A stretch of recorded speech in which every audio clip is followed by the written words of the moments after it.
But here's the dirty secret. The dirty secret is there's certain companies that want people over here illegally because they can use them for cheap labor. And they don't have to give them benefits, and they don't have to give them health insurance, and they don't have to do anything. They don't even have to pay taxes. And that's the dirty secret. Right. That's the reality, that there's a bunch of businesses that rely on illegal workers, and that's the only way their business works. Right.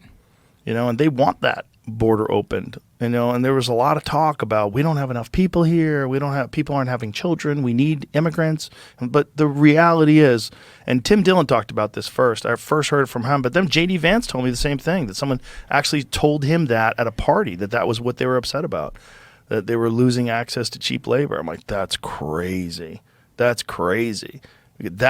No, I'm sure it's being funded. It's being encouraged from both sides. For sure. So it's not all the left. Everybody thinks it's a left-wing issue, but it's like, see, the right is just quietly, they're just doing stuff very quietly. Yeah. In my opinion. Well, there was a lot of stuff guys like that. And I understand you're trying to run a business and you want cheaper labor, but that's the wrong way to do it. And they're secretly behind it, I think. The problem is they've been getting away with it for so long that it becomes a part of their standard operating procedure, right?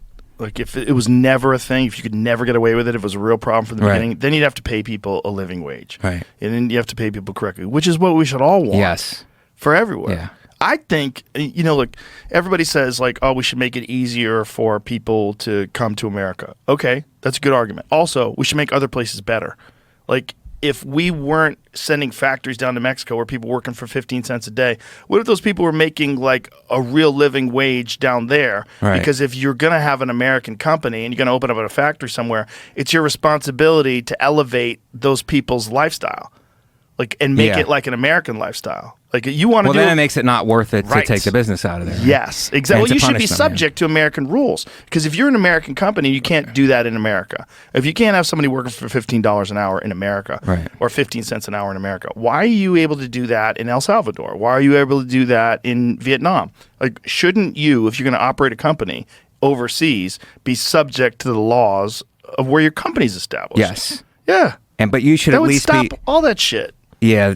But the payoffs are happening throughout, I'm sure. Well, that's what Ross Perot talked about in the debates way back in the 90s. Like, that giant sucking sound you're going to hear is all the money going down south.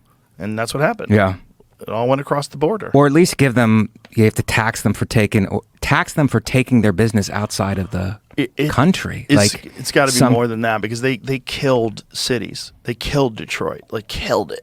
Detroit died. It was the third richest city in the world at one point, and they just moved everything overseas, and they killed that city just for profit.